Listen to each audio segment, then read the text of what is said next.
Olá, sejam bem-vindos ao Posicast, o podcast do Spotify que traz informação relevante de peso para você sobre o mundo da cirurgia plástica e a reabilitação.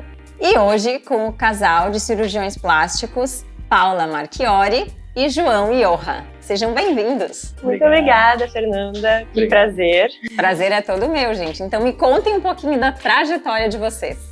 Sim, então, primeiramente, muito obrigada pelo convite. É um grande prazer estarmos aqui conversando. Nós que moramos há pouco tempo aqui na cidade, né? Mas a gente já se conhece, já viemos trocando informações sobre qual é a tua área do trabalho dentro da fisioterapia.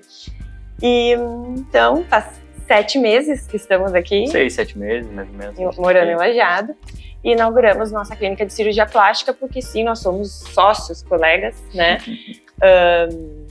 Um casal de cirurgiões plásticos e nossa formação foi bem parecida, só que sempre em ambientes diferentes, sempre em universidades diferentes. O que enriquece muito. Hospitais. E também quando a gente teve a opção de ficar junto, a gente quis ficar separado.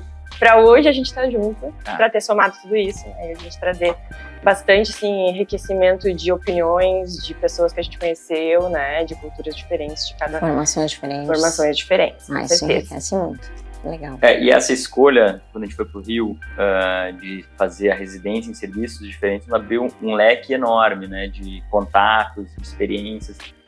Tinham alguns preceptores da Paula que faziam algumas coisas específicas, que nós dois íamos nas cirurgias fora do hospital para acompanhar ele, aprender. Tinha alguns cirurgiões que no meu hospital faziam algumas outras coisas, e a gente acabava, até em congresso mesmo, trocando ideia e conhecendo muito mais, o dobro de preceptores, o dobro de experiência de todo do que a gente teria se fizesse no mesmo lugar. Né? Sim, tanto que às vezes eu ia auxiliar uma cirurgia de um professor do João. Porque em algum momento... eu não ia poder, daí minha mulher vai estar ali, vai. E daí o contrário também acontecia. E aí isso foi acontecendo ao longo, tanto que hoje em dia, se eu tenho um caso específico de uma área que eu sei que tem alguém muito bom, sei lá, em São Paulo, no Rio, que eu consegui ter essa oportunidade de fazer o contato, eu sempre priorizei muito esse contato pessoal, fora também do ambiente só profissional, né? Então eu me sinto com liberdade de contar com essas pessoas e trazer um caso, olha, eu tô com dificuldade nesse caso aqui, mesmo que seja um contato do João, não tem problema, eu me apresento através, né? Todo mundo já nos conhece também, né? Porque somos dois, né? A gente está sempre meio junto, assim, nos congressos também, apesar de irmos para áreas um pouco diferentes, mas a gente está sempre junto, conversa com um, que apresenta o outro, e faz uma rede enorme, né, de amigos, de conhecidos. Só vai aumentando, que nem agora a gente trabalhando junto, né, a gente também vai somando pessoas e aumentando a rede, e sempre com humildade de perguntar, eu não sei da tua área, isso tu que vai me ajudar, ou de alguma outra coisa, sempre vou com muita humildade, pergunto e cresço muito. E as pessoas também têm essa liberdade comigo de me perguntar da minha área, que agora a gente vai falar da nossa formação, e eu também adoro passar o meu conhecimento, né? Então, basicamente, a nossa formação em medicina foi em Pelotas, em faculdades diferentes, depois em Porto Alegre, a cirurgia geral. A vida foi sempre nos mantendo próximos. Juntos. A gente nem era ainda, éramos apenas amigos. Amigos, né, em Pelotas. Em Porto Alegre, depois a residência de cirurgia geral. E no Rio de Janeiro, aí já éramos namorados. Residência de cirurgia geral, de cirurgia plástica. E aí onde a gente ficou mais um ano lá, porque eu fiz a minha subespecialidade, né, que é um fellowship, um programa para se aprimorar numa área específica, que é a oculoplástica. Depois a gente pode falar sobre isso, porque muita gente não sabe, Com certeza. E aí o João ficou também numa equipe muito especial, né, João? Lá acompanhando esse tempo, trabalhando. E atendia pacientes assim, de alta renda e fazia mais cirurgia de mama e cirurgia corporal, basicamente, né? Eu fiquei todo esse ano, enquanto a Paula fazia o fellow, eu fiquei dentro dessa equipe, né, trabalhando com esse pessoal muito querido, né, que até hoje a gente tem muito querido e assim, carinho. Pacientes de extrema exigência, assim, né, pacientes que vinham de fora do Brasil, que é comum ir para o Rio de Janeiro operar, né, e pacientes da cidade mesmo, enfim, de extrema exigência, onde tu te enriquecesse muito, assim, né, sobre essa experiência e lidar com esse tipo de paciente. Então, basicamente, até para o pessoal de casa entender, João está mais voltado para cirurgias corporais e você mais voltada para cirurgias faciais, correto? Correto. Mas a gente opera sempre junto. Sim, né? Isso é... Em cirurgias hospitalares. Até as cirurgias no consultório também, boa parte, quando os dois estão livres, assim, os dois entram na cirurgia. Mas a gente gosta de sempre entrar os dois pela segurança, por sempre ter a opinião de 2 especialistas, de uma mulher, de um homem, isso acelera, assim, melhora o cuidado do paciente, acelera o transoperatório. Decisões importantes, às vezes tu pode estar exausto, né? E cirurgias muito longas, assim, sempre bom. É que a nossa formação foi assim, sempre tinham 2 ou 3 cirurgiões plásticos na mesma cirurgia, mesmo cirurgia assim, mastopexia, 3 cirurgiões, 2 cirurgiões, no mínimo, fazendo a cirurgia. Porque, vai que, sei lá, passa mal, quem vai fazer? Não sobra ninguém, né? Então, lá a gente sempre entrava com 2, no mínimo. Otimiza a qualidade, o tempo operatório, né? A sutura final, ela é muito importante, né? E se acontecer alguma intercorrência, a tomada de decisão pode ser compartilhada, né? Sempre pode ser discutida, claro. né? E às vezes, mesmo que não precise, eu gosto de estar junto com o João pela resenha, pela conversa, sabe? Eu gosto de estar com uma equipe legal, então assim, que show. Com a instrumentadora tem que ser gente boa, a equipe, o anestesista, todo mundo, a gente gosta sempre de um clima bom, a gente bota música, o paciente pode escolher a musiquinha também, se tiver acordado. Isso eu falo para os pacientes também, gente, assim, hoje em dia, fazer uma cirurgia eletiva, que é uma cirurgia marcada, é muito tranquilo, tu tem que entrar a gente brinca nessa vibe legal de ir realmente para fazer uma coisa boa, né? E ter essa confiança, ter essa tranquilidade de que você vai ser bem cuidado, nossa.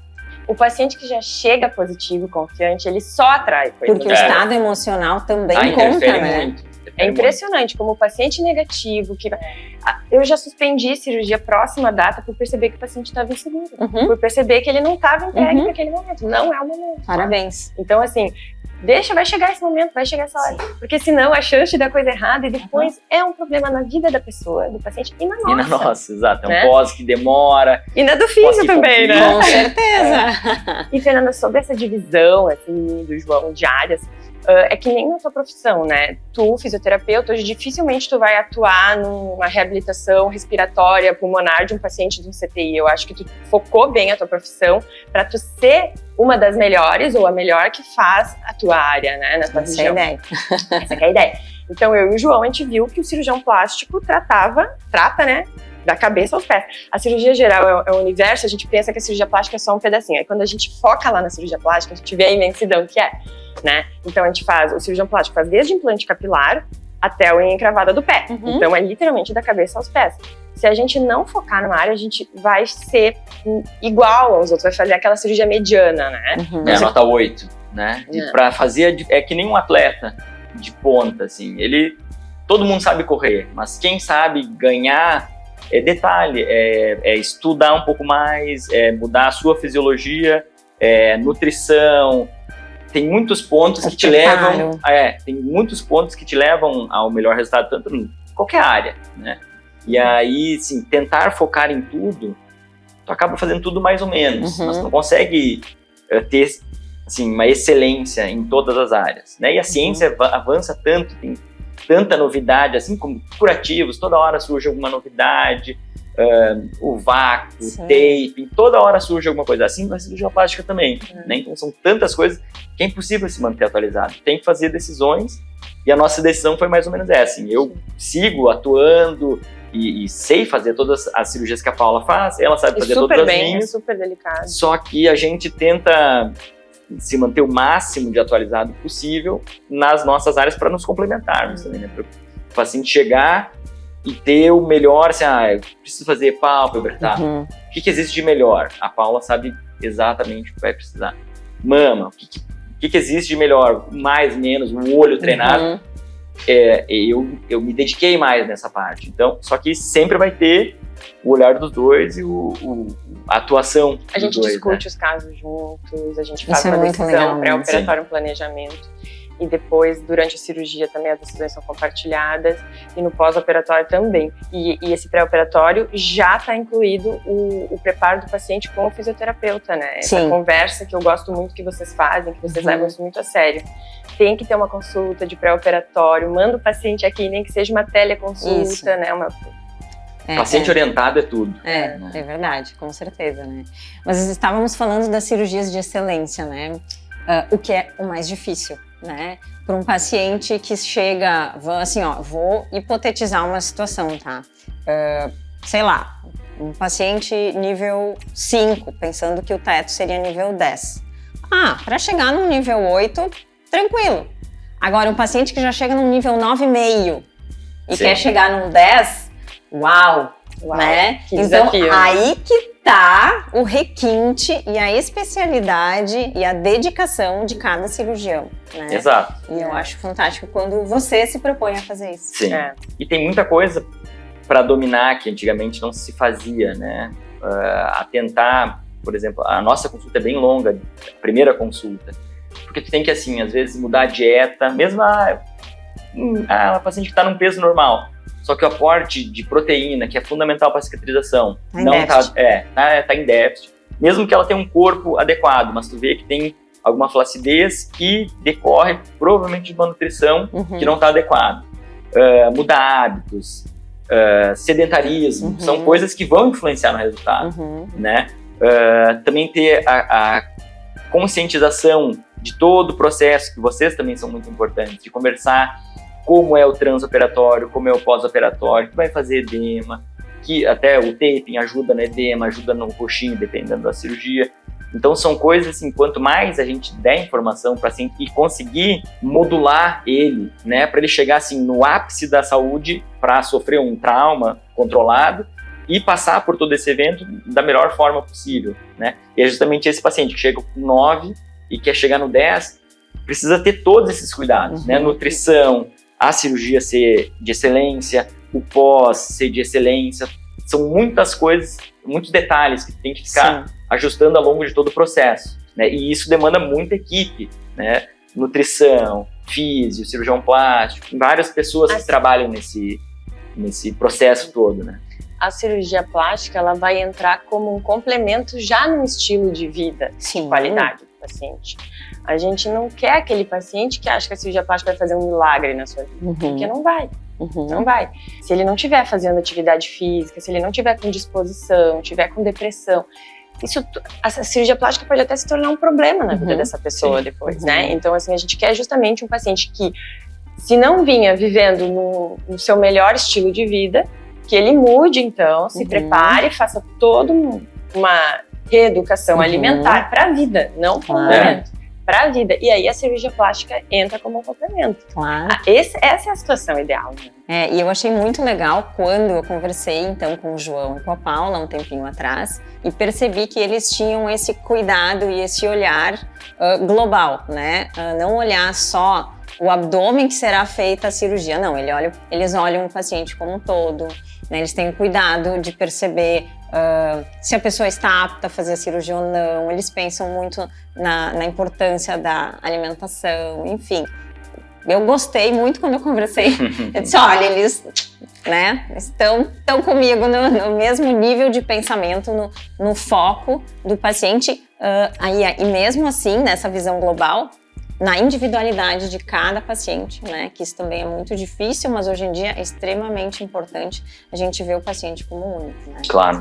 Que a abdominoplastia tu pode fazer, sei lá, quantas mil abdominoplastias, mas para cada paciente é diferente. Cada paciente é uma história. Exatamente. Né? E uma grande responsabilidade. E a gente gosta de se envolver com os pacientes, não é só no momento da cirurgia, né? Só ali no pré-operatório, tira os pontos, beijo, tchau. Não, a gente gosta de se envolver, saber da vida dos pacientes, receber dicas gastronômicas, dicas de viagem. Eu gosto disso, desse vínculo. E estar numa cidade menor também proporciona isso, com né? certeza. Apesar de que eu fiquei amiga das minhas pacientes do Rio também. Eu tenho os contatos, às vezes eu vou pra lá, inclusive, e elas sempre me contatam. Então, assim, como a gente também trabalha muito com a cosmiatria, que é essa parte dos injetáveis, do cuidado com toxina botulínica, preenchimentos, esse cuidado que hoje em dia toda mulher quer, né? Faz e tá disponível, né? Não só mulher, né? É verdade, desculpa, né? É que a grande maioria mulher, muitos homens fazem, mas eles ficam com vergonha de assumir, né? Natural. É verdade. Então, assim, os nossos pacientes, eles têm essa necessidade e a gente oferece e a gente faz, né? Porque antigamente o cirurgião plástico não fazia isso. Só que hoje a gente percebe que a cirurgia plástica não se separa da cosmiatria. A gente anda junto. Então, a gente anda muito junto também, próximo do dermatologista. Então, as nossas áreas se misturam muito. E a gente oferece isso para o nosso paciente. Então, o nosso paciente, ele está toda hora no nosso consultório. Então, não é mais só para uma cirurgia plástica. Ele está lá porque ele quer fazer um cuidado específico com a pele. o estímulo de colágeno que ele faz anualmente, a toxina que ele quer refazer. Às vezes a gente trabalha muito com a toxina também para coisas reparadoras, não só com a toxina, tudo que a gente pode trabalhar com reparador a gente trabalha, né? Nós somos cirurgiões plásticos reparadores e estéticos, né? Então a gente trabalha com todas as formas. Então o que o paciente precisar a gente vai conseguir. Que legal. E acredito que por 2 grandes motivos.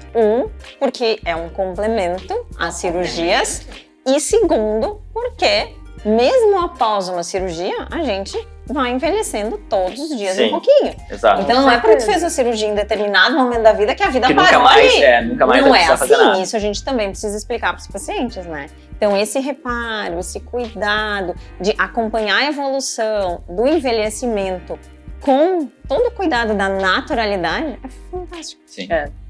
E agora até me lembrei de um caso, né? Por exemplo, eu operei o facelift da minha mãe, né? Então, assim, antes, eu até poderia ter feito algum procedimento estético nela, minimamente invasivo, né? Digamos assim, esses menores, mas eu não ia dar resultado pra ela. O caso dela era cirúrgico. É por isso que hoje a gente vê também muitos casos assim bizarros que assustam as pessoas. Eu não quero ficar redondo, não sei o quê. Porque às vezes as pessoas tentam preencher pacientes ou fazer outros tratamentos para o paciente que é cirúrgico. Quando tem indicação cirúrgica. Quando tem indicação cirúrgica, ponto, acabou. Agora, se o paciente não quer, se nega, bom, tudo bem. Isso tem que estar bem conversado e explicado, com termos bem claros, né? Mas quando a indicação é cirúrgica, tá definido, é cirúrgica. Então, no caso da minha mãe, eu fiz a cirurgia primeiro, né? Depois que ela recuperou da cirurgia, que demorou, ela não, por mais que eu tivesse explicado para ela, ela não imaginava o quanto ia ser demorado. Para ficar 100% bem, sabe? É um processo, o pescoço, é um edema, tudo, né? E ela fez poucas sessões de fisioterapia, porque ela ficou pouco tempo no Rio de Janeiro, né? Mas é incrível, depois da sessão que ela fez, que a fisioterapeuta... Tava com medo de se mexer, de fazer qualquer não mexia coisa. O pescoço, não falava. A Michele Menezes, fisioterapeuta maravilhosa, lá do Rio de Janeiro, mobilizou a região, modíolo, minha mãe conseguiu falar, sorrir, mexer o pescoço. O edema parece que foi mágico, o inchaço da pálpebra inferior, como ela melhorou, é incrível, sabe? Lembra que ela não... nos primeiros pós, assim, imagina, ela tá 2 cirurgiões plásticos convivendo com ela o dia inteiro, e a gente falou, não, pode mexer o rosto, vai devagarinho, e ela ficava o dia inteiro com medo, tadinha, aí dói pescoço, dói outras coisas. E aí não conseguia dormir no primeiro, segundo dia, daí ela fez uma sessão com a Michele, e disse, nossa, gente, depois desse dia, eu me abri muito mais pra fisioterapia, porque eu já acreditava, porque eu via a diferença. A gente via o resultado, eu via a diferença. Via um familiar passando o processo. Os pacientes, assim, eles contatam, mas muitas vezes eles têm medo, vergonha de falar, eu tô com um pouquinho de dor e tal. A mãe da Paula a gente via todo dia. Todo dia, é diferente. Inteiro, né? E a gente viu a transição dos nossos pacientes do SUS, que não tinham acesso ao fisioterapeuta, né? Então, os pacientes que a gente operava no SUS, os pacientes que a gente começou a operar no particular, que são pacientes que têm condições de fazer a fisioterapia, aplicar um tape. O pós-operatório era completamente diferente, né? Bom, e aí quando a minha mãe recuperou, depois assim, aí eu comecei a cosmetria nela, né? Aí agora, hoje em dia, eu faço outros procedimentos ancilares, que são os procedimentos complementares. Então, assim, a cirurgia foi o passo, foi o grosso, digamos assim. Agora a gente continua com os cuidados delicados. Que legal. E então, gente, mais uma vez se comprova a importância, né, da fisioterapia de excelência. Porque também, como tu falaste, né, a fisioterapia tem um leque de especialidades, de focos, né? E a fisioterapia na reabilitação pós-operatória, ela é um encantamento. Eu sou suspeita de falar, mas realmente, assim, olha, as pessoas que passam por essas situações mesmo falam. Eu não tinha ideia da necessidade, do quão importante era cada atendimento fisioterapêutico, né? Eu não tinha ideia. E falando de outras necessidades, né? Muitas pessoas me perguntam, mulheres, e ainda têm vergonha sobre cirurgia íntima, Paula. Eu gostaria que tu falasse um pouquinho sobre isso. Esse assunto é muito legal, porque assim, no SUS, né, na nossa formação, no Hospital Federal, as pacientes não chegavam, né, pra mim, quase. Raramente chegava uma paciente que sabia que poderia se fazer isso. Então, raras oportunidades eu tive de ajudar essas pacientes. Mas eu tive uma grande oportunidade com uma cirurgia plástica gaúcha, lá no Rio de Janeiro, que trabalha muito com a saúde feminina, com cirurgia íntima feminina, né, seja adolescente, mulher adulta e na menopausa. Então, ela estava precisando de uma cirurgia plástica para ajudar ela na clínica, então eu aprendi muito com ela. Então, foi fora já do SUS. E no SUS eu tive pouca oportunidade, né? Justamente porque eu acho que teria que ter mais, sabe? Eu acho que tinha que fazer acho que a informação... As pessoas nem sabem que tabu, é possível. Existe tabu nisso. Primeiro, quem sabe, muitos têm tabu. Sim. E tem muita gente que nem sabe a importância e o incômodo que é. Porque muitas mulheres não têm nem ideia de que é possível realizar uma cirurgia íntima. E falando em íntima, explica para o pessoal, então, o que seria exatamente a cirurgia íntima? Sim, ela é uma gama, assim, na verdade, de procedimentos que podem ser feitos na região. Na grande maioria das vezes, as pacientes têm queixa pelo excesso de volume na região ali dos pequenos lábios, né? Dá volume no biquíni, machuca com a postura da calça jeans, com a roupa íntima, não consegue usar um biquíni, machuca para pedalar. Então, assim, sem falar na relação sexual, né? Então, atrapalha o psicológico, atrapalha a parte estética e machuca, pode dar infecções recorrentes, enfim. Então, essa é a queixa principal, tá? Mas existem outros problemas que ocorrem com a perda de peso em excesso, onde a gente vê uma flacidez importante da região, ali mais os grandes lábios. O envelhecimento também, né? Às vezes uma lipodistrofia, que é o acúmulo de gordura naquela região pubiana, né? O Monte de Vênus, também está incluída nas cirurgias íntimas que a gente considera. E outras coisas como, assim, perdas de urina leves, né? Alterações da lubrificação, seja pela fase que a mulher está, de muito estresse, uma mulher jovem pode ser, sabe? Uso de substâncias, né? Sim. Ou então uma mulher na menopausa que está sofrendo com essas alterações. Então, hoje em dia a gente consegue fazer procedimentos indolores, tranquilos, rápidos de consultório, fazendo sessões a cada 30 dias, um laser íntimo, radiofrequência, ultrassom microfocado para estimular o colágeno daquela região, porque hoje em dia a gente não cuida só do nosso rosto, né, e do nosso corpo, a gente quer também estar bem para nós. E é uma cirurgia transformadora pessoal. Ela não faz para os outros, ela faz para ela. Não faz para mostrar para ninguém, é justamente para a qualidade de vida dela. E só a pessoa que tem consegue entender. Quem não tem acha que é bobagem. Tá? Mas até a pessoa que acha que é bobagem, um dia envelhece, tem uma pálpebra caindo, pesando, diz: agora eu entendo o que é necessitar de uma cirurgia plástica. Algo que tá te incomodando todos os dias ali, sabe? Exato. Então a cirurgia íntima engloba diversos procedimentos dessa região íntima feminina, onde eu tive a oportunidade de trabalhar e me especializar muito lá com a doutora Maeve Corralo, no Rio de Janeiro. E aí eu trouxe também todos esses conhecimentos para cá e a gente consegue fazer uma grande coisa bem legal, a gente consegue fazer essa cirurgia, se a paciente for jovem, sem doenças, óbvio, né, na clínica, né, porque é uma cirurgia de pequeno porte, de 40 minutos, muito rápida, confortável. Sim. Depois que a paciente faz, ela diz: nossa, eu não sabia que era tão tranquilo, senão eu teria feito antes. Exato. Né? Pós-operatório tranquilo, também, né? Não tem nada de... Isso aí. Dentro dessa cirurgia existem, então, a abordagem de pequenos lábios, de grandes lábios, de capuz de clitóris, da região da lipodistrofia do Monte Vênus e da parte íntima mesmo, que aí, claro, sempre vai ter também o trabalho da ginecologista indicando ou não o procedimento, né? Que isso eu não me meto. Sim.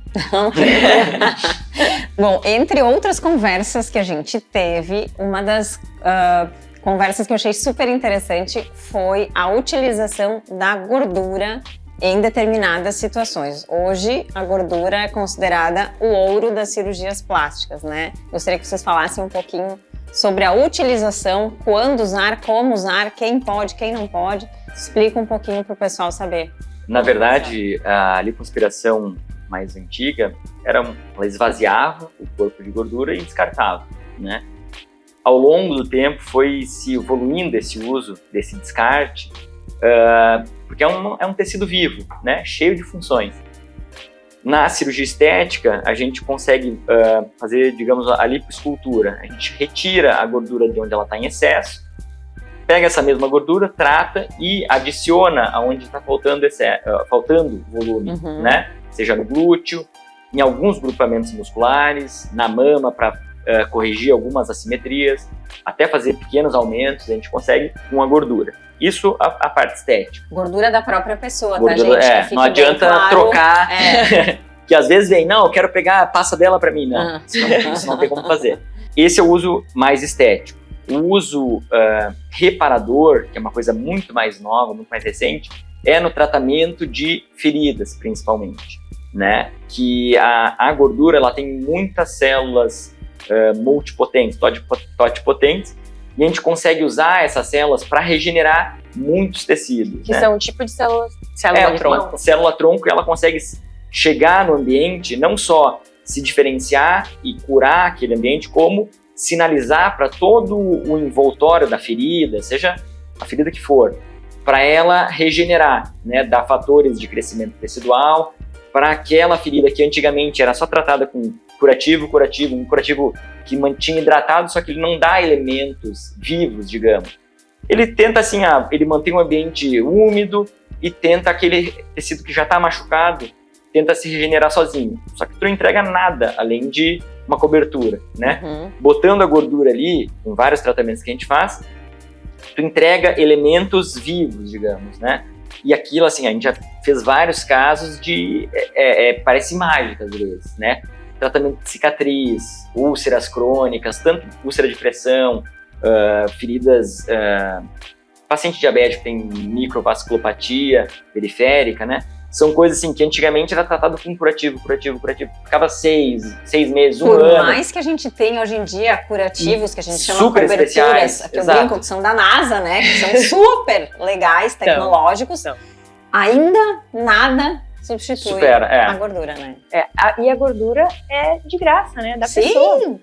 Então, assim, é fantástico. E é como se fosse assim, chega a mão de obra num local que está com problema. Então, ela detecta, tá faltando sangue naquela parte, aquela outra parte está inflamada. Então, o que for necessário, ela vai atuar na região que está isquêmica, que está faltando sangue, vai atuar na região que está inflamada para fazer o efeito anti-inflamatório, né? Não tem pele aqui, precisamos fazer uma cobertura, então essa ferida vai começar a fechar mais rápido. Ela acelera todo o processo. Ela acelera, porque ela, justamente por sinalizar o corpo no que está precisando. Eu ia mesmo falar isso, né? O João antes usou a palavra sinalização, ela né? Faz o corpo sinaliza.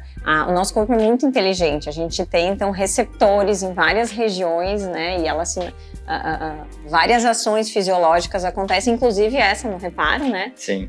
Então, a gordura ela tem poder de sinalizar o que está precisando, o que deve acontecer naquele local. Onde ela for colocada, ela vai regenerar. Osso, tendão, músculo, pele. Então, ela tem essa capacidade de regeneração incrível e de melhoria de cicatrizes. Tanto que nós tratamos cicatrizes inestéticas, queloide, queimaduras, gordura. Sequelas que às vezes a pessoa não consegue mexer a mão, porque tá toda... Faz banda, né? Tá com bandas, tá com dificuldade, os tendões, tá com uma mão disfuncional. Então, com tratamentos, com sessões de lipoenxertia, associados ou não a enxerto de pele, fisioterapia o tempo inteiro para abrir essa mão, se for o caso. Então, consegue regenerar e devolver aquela pessoa para a sua função, para a sua vida, né? Aí entra o papel da físio, né? Porque a gente quer que cicatrize, só que a gente não quer uma cicatriz rígida. Exato. A gente quer uma cicatriz funcional, uma cicatriz com distensibilidade, que não fique muito, né, um volume acima do volume da pele. Aí já entra a excelência, que a gente quer que fique da cor da pele, né? Enfim, daí mais outras várias características que o fisioterapeuta tá ali todos os dias para resolver, né? E é legal que às vezes vocês atendem um paciente que demora um pouco mais para voltar no nosso consultório e você, fisioterapeuta, vai nos orientar. Olha, teu paciente está com um detalhezinho ali. Eu acho bom de ver, ou me manda uma foto. Eu acho a cicatriz está evoluindo assim, um pouquinho hipertrófica. De repente vai antes na consulta. Eu acho muito importante essa comunicação. Porque às vezes o paciente fica mais no teu consultório do que no meu naquele período, né? No pós-imediato, assim, né? Várias sessões. E outra coisa importante da gordura que a gente não falou, que é o nosso xodó, é usar a gordura na face, né? Tanto para regenerar a pele, quanto para volumizar. Antigamente a única coisa que se usava era ácido hialurônico. Antigamente usava PMMA, todas essas coisas que nem precisamos falar nada sobre isso. Que ainda se usa, tá? A gente é contra, nós não gostamos desse tipo faz uma reação inflamatória crônica, não tem como tirar depois, vira um caos. Se usava ácido hialurônico, que é uma coisa que o corpo identifica, não faz uma grande reação, mas a tendência é não absorver tudo também. Os últimos estudos altera um pouco a drenagem linfática de algumas regiões.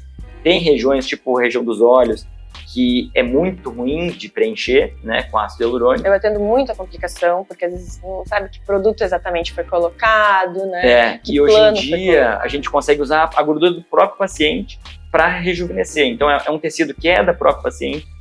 Muito dessa gordura que a gente coloca para reestruturar algumas regiões da face que perdem volume normalmente, vai ficar ali, né? A gordura é autóloga, então a gente injeta no rosto, ela fica ali. E além de melhorar muito a qualidade da pele também, né? Esse efeito vai se vendo ao longo, né?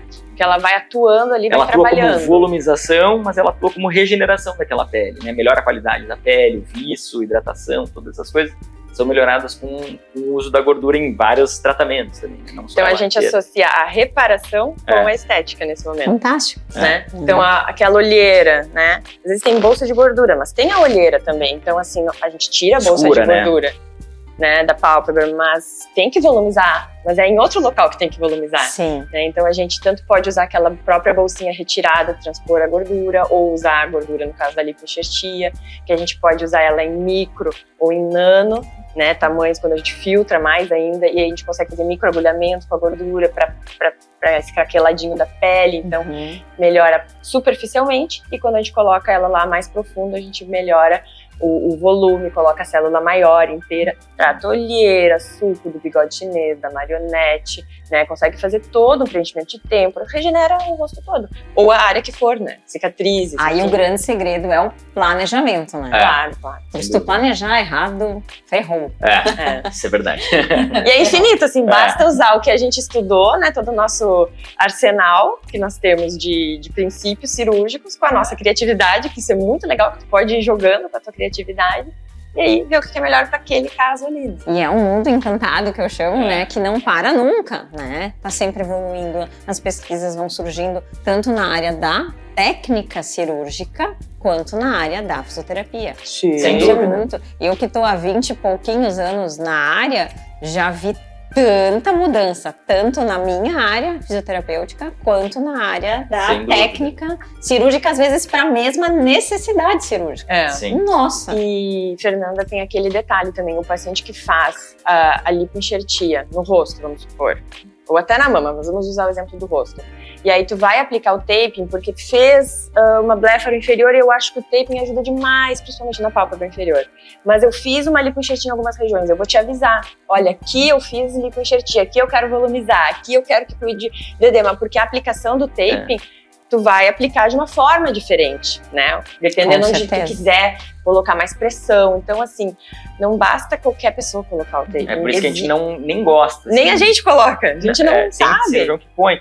Mas, assim, a gente sabe que é tão específico, a pressão que tu aplica, o taping é diferente. Assim como vários pacientes, às vezes perguntam, eu tenho uma conhecida que faz massagem que trata e pode paciente fazer, de pós. e pode fazer drenagem em mim.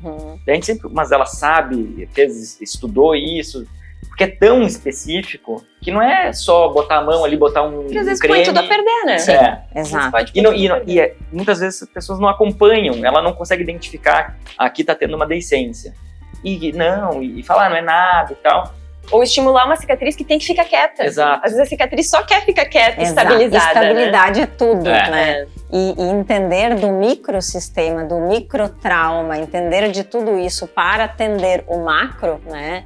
É fantástico. E realmente, só quem hoje em dia está muito atento às novas pesquisas científicas, né? Em breve também vou poder atualizar vocês, que eu tenho uma colega que está participando de pesquisas, assim, que vai ser uma grande, vou dizer, um divisor de águas para quem ainda não acredita no taping, que a princípio está por ser publicada entre abril e maio. Sim. Vai ter com marcadores fantásticos. Sim. Eu tô só esperando para poder mostrar para o mundo. A gente até estava conversando essa semana, o taping ele não tem muita publicação sobre isso. Assim como a gente usa a gordura para regenerar, né? Não nessa parte de volumização, mas para regenerar, também não tem um livro e tal. Mas a prática clínica mostra que é totalmente diferente o pós, né? A gente aplicando a gordura na ferida, a gente vê que funciona, né? Claro, não tem tem muitos artigos publicados já, mas não tem nem livro, não é uma coisa porque para ter um peso científico, né? Tem que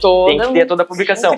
E o taping é a mesma coisa. Ele tem alguns artigos, assim, que de imunistoquímica, da regeneração em si, só que na prática a gente vê que reduz edema, reduz equimose, que é o roxinho, o pós, ele é encurtado, né? A demanda por retornos de pós-operatório é encurtada também, o downtime do paciente, que é o tempo que ele fica se recuperando, é encurtado, então são várias coisas que na prática a gente vê que melhora. E até o que a paciente fala, Sim, né? Eu achei que eu ia morrer de dor. Eu tô sentindo um desconforto apenas, Exato. né? Sim. Exato. E o nosso paciente, cada vez mais, precisa voltar rápido para as atividades. As pessoas não têm mais aquela tolerância de ficar um mês em repouso com a vida parada. Ninguém mais fica. E nem deve, né? Nem deve. Exato. Então, assim, a gente quer acelerar também esse processo, né, de forma saudável. Então, isso tudo vem a contribuir. Sobre a nossa filosofia de trabalho, nosso objetivo não é apenas somente fornecer um bom resultado para o paciente, mas sim que a cirurgia interfira positivamente na vida daquele paciente, que ele sinta mais feliz depois, sabe? Então, assim, às vezes eu acho que aquele resultado até nem ficou tão bom, mas o paciente está adorando, está amando, está feliz. Isso influencia positivamente naquela vida, na vida da pessoa, ao redor da pessoa, sabe? Isso que eu acho Sim. muito incrível na nossa profissão. Esse poder O que a gente tenta fazer é ver a cirurgia plástica não como um evento, né, um ponto, assim, fiz tal cirurgia, mas é um processo de mudança, né, de se gostar mais, às vezes, tá um monte de coisa emperrada, assim, tem medo de não sei o quê, medo de ir pra praia, medo de ir a eventos, e a gente tá cansado de ter paciente que fez a cirurgia, se transformou numa outra pessoa, assim, nossa, confiante, feliz. Ajuda muito, é um ciclo positivo, né? Sim. De autocuidado, assim, às vezes, era meio sedentário, começou a se gostar, começa a praticar atividade física, isso tem uma repercussão dali pra frente enorme, né? Então a gente já tenta pegar o paciente melhorando a sua própria vida, vai ali, faz uma interferência pontual com a cirurgia plástica e aquilo repercute, vai melhorando mais ainda. Então assim, faz mais atividade física, se gosta mais, se empolga mais, fica mais feliz, né? Então isso é muito, muito bacana. Outra coisa interessante que a gente traz muito na nossa filosofia são os tratamentos delicados, suaves e naturais, que é o quiet treatment, que a gente fala muito hoje em até moda, né, do quiet luxury, usar coisas elegantes que te deixam mais belas. A cirurgia plástica hoje em dia, ela é sofisticada nesse sentido, né? Nossas pacientes não querem um nariz que pareça de plástica, elas não querem fazer uma plástica facial, que principalmente o paciente homem, mas a mulher também, a gente quer dar um resultado natural, sofisticado nesse sentido, sabe? A gente tem trabalhado muito também nesse sentido. Exato. Que bom, os pacientes agradecem. E a gente também, né? Porque é o que a gente quer ver, assim, aquele efeito natural, que o paciente se sinta bem e que às vezes as pessoas elogiam, como tu tá bem, obrigada. E as pessoas nem sempre falam, sabem, né? É isso que a gente busca. Né? O melhor elogio é esse. É a paciente que chega e diz assim, doutora, minhas pacientes falaram assim, você dormiu bem? Fez alguma coisa diferente? Você tá mais bonita, mas não sabe dizer o que é. Tirou férias? Tu tá Tirou férias! Exatamente. E às vezes tem paciente que depois de alguma intervenção cirúrgica ou cosmiática, injetável, o que for, chega assim, antes vinha assim mais... com a postura mais fechada, né? Não quer... Depois, chega vem de macacão laranja, de brincão, de batom colorido. Eu acho isso lindo. Assim. Eu amo poder ter essa interferência positiva na vida das pessoas. Isso é uma bênção, né? Isso aí, que maravilha. E a gente só consegue esse benefício para os nossos pacientes quando a gente trabalha em conjunto, né? Sem dúvida. Quando a gente valoriza e entende a importância desse trabalho em conjunto. Então, por esse motivo, eu gostaria muito de agradecer vocês por virem, por explicar para todo mundo que está aqui nos assistindo, nos ouvindo, informações tão preciosas como vocês passaram aqui e que vai ficar registrado, né, para a pessoa ouvir quando quiser, assistir quando quiser, porque é um material muito rico que vocês passaram aqui hoje. E sou muito grata por isso. A gente Obrigada. agradece. A conversa foi muito boa, dá vontade de continuar conversando. Excelente, muito obrigada. Obrigada.